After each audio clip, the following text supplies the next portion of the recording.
શ્રમયોગીના બાળકો માટે મોટી ખુશખબર.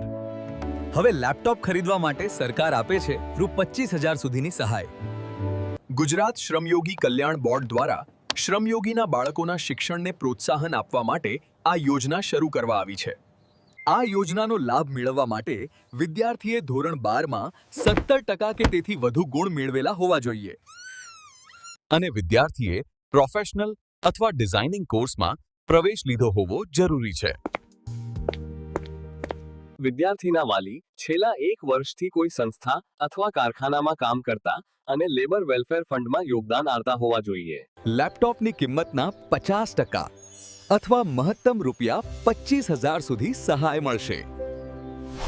લેપટોપ ખરીદ્યા પછી 6 મહિનાની અંદર સન્માન પોર્ટલ પર ઓનલાઈન અરજી કરવી પડશે.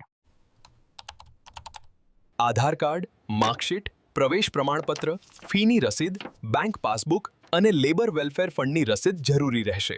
જો તમે આ યોજના માટે પાત્ર હો તો આજે જ અરજી કરો અને તમારા ભવિષ્યને ટેકનોલોજી સાથે આગળ વધારો. આવી જ સરકારી માહિતીની જાણકારી માટે ગુજરાતી ટેકવાલાને સબસ્ક્રાઇબ કરો.